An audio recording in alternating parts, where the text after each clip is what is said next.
திருவாவடுதுறை ஆதீனம் இன்னைக்கு ஒரு கடந்த 10 ஆண்டுகளாக மிகப்பெரிய நெருக்கடியை கொடுத்துட்டு இருக்காங்க. திருவாவடுதுறை ஆதீனத்துக்கு கட்டுப்பட்டு இடத்தை விட்டுட்டு போறதுக்கு நாம ஒண்ணு காத்துல கடுக்கம் போட்டுக்கிட்டு இருக்கல மேக்கரையில. அதை முதல்ல ஆதீனத்துல இருந்து வந்திருக்கக்கூடியவங்க தெரிஞ்சுக்கிட்டோம். 130 வருஷம் அந்த காட்டை பழுது பார்த்து அந்த காட்டை சரி பண்ணி அந்த காட்டில் ஒரு விவசாயம் பண்ணி அந்த காட்டில் ஒரு வீட்டை கட்டி வாழ்ந்துகிட்டு இருக்கோம். யானை புலி சிறுத்தை எல்லாம் நேத்தா வந்திருக்கு. ஆனா 130 வருஷத்துக்கு முன்னால நம்ம அந்த காட்டில் போய் உட்கார்ந்தாச்சு. இன்னைக்கு ஆதீனம் உட்கார்ந்துக்கிட்டு நீ அடவோலை போடணும்னா ஒரு ஏக்கருக்கு 1 லட்சம் கொடு, 3 வருஷத்துக்கு ஒருக்க நீ அடவோலையை திரும்ப மாத்து, ரசீது போடணும்னா திருநெல்வேலிக்கு வா அப்படின்னு சொல்லி இபி ஆபீஸ்ல கொண்டு ஒரு தடை ஆணையை கொடுத்து வச்சிருக்கிறான். ஒருத்தன் வீட்டுக்கு கரண்ட் இழுக்க போனோம்னா இபி ஆபீஸுக்கு போனோம்னா இபி ஆபீஸ்ல என்ன சொல்றாங்க, நீ போய் ஆதீனத்துக்கிட்ட என்ஓசி வாங்கிட்டு வான்னு சொல்றாங்க. ஆதீனம் என்ன பெரிய ஜமீன்தாரா? நம்ம கேட்கிறோம், ஆதீனம் என்ன ஜமீன்தாரா? ஜமீன்தார் கிடையாது. ஒரு மடத்தை நான் தமிழையும் சைவத்தையும் வளர்க்க போறோம்னு சொல்லி அந்த மடத்தை உருவாக்கி வச்சு இவ்வளவு பெரிய சொத்தை அனுபவிச்சுக்கிட்டு இருக்கான். கணக்குப்படி 130 வருஷம் ஆயிடுச்சு. நமக்கு 2006 போடப்பட்ட வனச்சட்டம் என்ன சொல்லுதுன்னா, மே 13ஆம் தேதி 2005ஆம் ஆண்டுக்கு முன்னால ஒரு காட்டுல 75 வருஷம் வாழ்ந்தா அந்த காடும் வீடும் நிலமும் எவன் உழுதானோ எவன் பாடுபடுதானோ அவனுக்கு சொந்தம்னு சட்டம் சொல்லுது. ஆனா ஆதீனம் அது தெரியாம நீ இபி ஆபீஸுக்கு போனா அங்க ஒரு என்ஓசி வாங்கிட்டு வான்னு சொல்றது. இவன் என்ன செய்யறான், ஆதீனம் ஒரு வீடு கட்டணும்னா மேக்கரையில ஒரு ஏக்கருக்கு 50,000 ரூபாய் கேட்கான். ஒரு சென்ட்டுக்கு 3 சென்ட்டுக்கு 1.5 லட்சம் ரூபாய் கொடுத்தா தான் வீடு கட்டுறதுக்கு அனுமதி கொடுக்க ஆதீனம். இந்த அதிகாரத்தை இவருக்கு யார் கொடுத்தது? ஆதீனத்துக்கு 14,000 ரூபாய் கொடுக்கான். 1.5 லட்சம் ரூபாய் பணம் கட்டினா 14,000 ரூபாய்க்கு ரசீது கொடுக்கான். இந்த ரசீதை என்ன செய்தான், எடுத்துட்டு போய் இந்து சமய அறநிலையத்துறையிட்ட ஒப்படைக்கிறான். 14,000 ரூபாய் இந்த வீடு கட்டுறதுக்கு இவன் கட்டி இருக்கிறான், சுப்பிரமணியன் கட்டி இருக்கிறான், செய்யது கட்டி இருக்கான் அப்படின்னு சொல்லிட்டு நம்மகிட்ட வாங்குறது எவ்வளவு? 1.5 லட்சம் ரூபாய். அப்ப மேக்கர்ல பிறந்து வளரக்கூடிய நம்ம பிள்ளைகளுக்கு வீடு கட்டணும் என்ன செய்ய முடியும்? என்ன செய்ய முடியும்? ஆதீனத்தை கொண்டு பணத்தை கொடுக்க முடியுமா? ஒரு ஏக்கருக்கு ஒரு சென்ட்டுக்கு 1 லட்சம் ரூபாய், 50,000 ரூபான்னா எந்த நாட்டுல நம்ம வாழ்ந்துகிட்டு இருக்கோம்?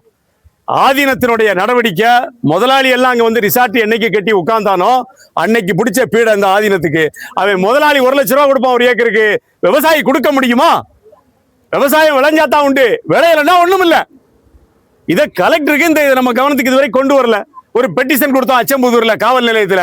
அந்த மடத்தை சார்பா ஒரு ஆள் வந்திருந்தாரு. அண்ணன் கேபிள் செய்யது கேட்ட ஒரு கேள்விக்கு அந்த மடத்தை சார்பா அந்த ஆள்கிட்ட பதில் இல்ல. போலீஸ் என்ன சொல்லிருச்சு, கலெக்டரை போய் பாருங்கன்னு சொல்லிட்டாங்க. அதனால இன்னைக்கு கலெக்டரை பார்க்க வந்திருக்கோம். இந்து சமய அறநிலையத்துறை வரணும், மடத்து நிர்வாகிகள் வரணும், கலெக்டர் வரணும், இல்ல டிஆர்ஓ போடணும், விவசாயிகளை கூட்டு பேச்சுவார்த்தை நடத்தணும். முத்தரப்பு பேச்சுவார்த்தை நடத்தி 1 மாசத்துக்குள்ள இதை ஒழுங்குபடுத்தி கொடுக்கணும். அடவோலையை தொலைச்சவங்களுக்கு புதிய அடவோலை போடணும், காசு இல்லாம. ரசீது இருந்தா போதும், அந்த ரசீதை வச்சு அடவோலை போடணும். அந்த திட்டங்களுக்கு நம்ம அதுக்காக தான் இன்னைக்கு கலெக்டரை பார்க்க வந்திருக்கோம். எல்லாரும் ஒத்துழைப்பு கொடுக்கணும். விவசாய சங்கம் தான் இதை முன்னெடுத்துக்கிட்டு இருக்கிறோம். தயவு செய்து 1 மாசத்துக்குள்ள ஒழுங்குபடுத்தி இனிமே வீடு கட்டினா ஆதீனத்துக்கு பணம் கொடுக்க முடியாது.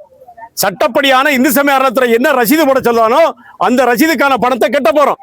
அதான் கட்டுவோம். அதை கட்டுறதுக்கு நம்ம தயார் தான். அது மாதிரி ஒரு ஏக்கருக்கு 100 ரூபா 50 ரூபா வாங்கிட்டு இருந்தா இது வரைக்கும் இப்ப 500 ரூபா வச்சிருக்காங்க. நீ அதுல 100 ரூபா கூட்டி 600 ரூபா கூட கேளு, கட்ட தயார். ஆனா நீ 1 லட்சம் கேட்டனா என்ன, ஏக்கருக்கு 1000னா கூட கட்ட தயார் தான், பரவாயில்ல. ஆனா நீ 1 லட்சம் 2 லட்சம் கேட்டா அதை கட்ட முடியாது. ஒன்ன வெளியே போக சொல்லுவோம். ஆதீனத்தை மேக்கரையில இருந்து வெளியேற்றுவதற்கான வேலையை நம்ம செய்வோம். அதான் உண்மை. அதுக்கான இடத்துக்கு நம்மளை கொண்டு விட மாட்டாங்கன்னு நம்ம நினைக்கிறோம். அதனால விவசாயிகள் தொடர்ந்து போராடுறதுக்கு ஒத்துழைப்பு கொடுக்கணும். 1 மாசம் என்ன, 1 மாசம் நீங்க கண்ணை மூடிட்டு போராட்ட களத்துல நின்னா இந்த மடத்து நிர்வாகத்தை என்ன செய்ய முடியும்? நம்ம ஒழுங்குபடுத்த முடியும், ஒழுங்குபடுத்தணும். ஒழுங்குபடுத்தலைன்னா நம்ம காலம் கடந்தாச்சு. வயசு 54. பிள்ளைங்க என்ன செய்வான்? இன்னைக்கு ஒரு சென்ட்ல வீடு கட்டுறதுக்கு 50,000 கேட்கிறவன் நம்ம பிள்ளைகிட்ட 2 லட்சம் கேட்பான். மடத்துல ஒரு 10 பேர் உட்கார்ந்து சொகுசா திங்கிறதுக்கு விவசாயிகள் காரணம் அல்ல. நம்ம பலியாடு ஆக முடியாது. அதனால தயவு செய்து என்ன செய்வோம், போராட்ட களத்துல தொடர்ந்து நிக்கிறோம். இந்து சமய அறநிலையத்துறை நம்ம எல்லாம் நினைச்சுக்கிட்டு இருக்கோம், மடம் தான் நமக்கு ஓனர் நினைச்சுக்கிட்டு இருக்கோம். மடத்துக்கு ஒரு ஓனர் இருக்கான், அந்த ஓனர் பேர் இந்து சமய அறநிலையத்துறை. ஒவ்வொரு வருஷமும் மடம் நம்மகிட்ட ரசீதை போட்டு ஒவ்வொரு வருஷம் மார்ச் மாசம் என்ன செய்யணும், இந்து சமய அறநிலையத்துறையில கொண்டு அந்த ரசீதை கொடுத்து அதுக்கு ஆடிட்டிங் கட்டணும். மடம் மட்டும் நமக்கு ஓனர் இல்ல, மடத்துக்கு ஒரு ஓனர் அங்க இருக்கான், ஒரு ஓனர் இருக்கான். அதனால தயவு செய்து என்ன செய்யணும், இந்து சமய அறநிலையத்துறையை கலெக்டர் பேச்சுவார்த்தைக்கு கொண்டு வரணும். மடத்தாள் வரணும், நம்மளும் உட்கார்றோம். 1 மாசம் இல்ல 2 மாசம்னாலும் சரி ஒழுங்குபடுத்தாமல் ஓய மாட்டோம். அதனால வந்திருக்கக்கூடிய எல்லாருக்கும் முதல்ல நன்றி. தொடர்ந்து போராடுவோம், ஒழுங்குபடுத்தும் வரை போராடுவோம். ஆமா, ஆட்சியர் செஞ்சுதான் கொடுக்கணும். கொடுக்கலன்னா அடுத்த கட்ட வேலைக்கு போவோம். மேக்கரையில ஒரு 4 முதலாளி வந்து உட்கார்ந்த உடனே நாம 1 லட்சம் கட்டு 2 லட்சம் கட்ட முதலாளி கட்டுவான்.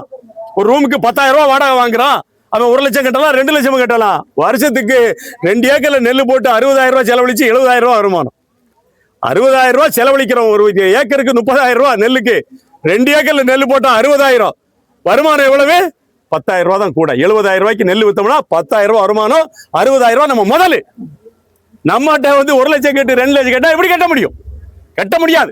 ஆதீனத்தினுடைய கட்டளைகளுக்கு இனிமேல் அடிபணிய மாட்டோம். எங்களுக்கு தேவை நீதி. ஏக்கருக்கு 1000 ரூபாய் வாங்கிக்கோ, இல்லைன்னா கலெக்டரேட்ல கொண்டாந்து கட்டுவோம்.